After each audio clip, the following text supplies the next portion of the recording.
Hi, I'm Joe Saunders with Miniature Landscape Hobbies, and in this episode, I'm going to do something different.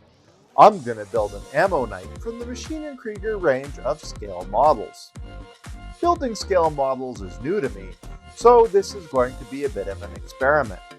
I'm going to attempt to include chipping, weathering, and lots of other special details. So, let's get to it.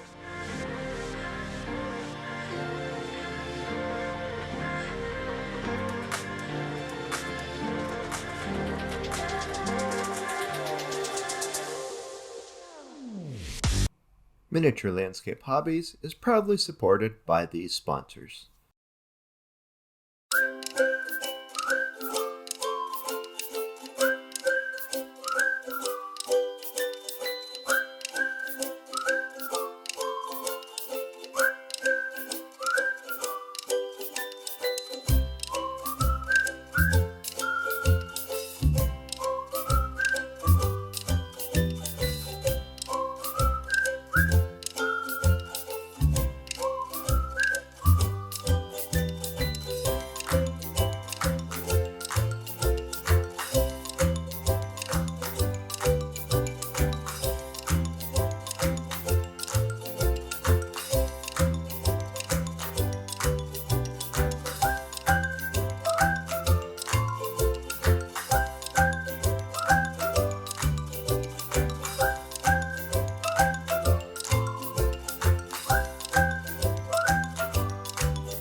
Please support us by subscribing on Patreon. Our subscribers receive a 5% discount on paint and building supplies from Torchlight Games, promotional products from Event Horizon Hobbies, free access to 3D print files, and a whole lot more. If you wish to make a one-time donation, click the button for Super Thanks. That's it for this episode. I hope you enjoyed watching it as much as I enjoyed making it. Please remember to subscribe, press the bell button so you get immediate notification on our videos, and until next time, remember to keep building life in miniature.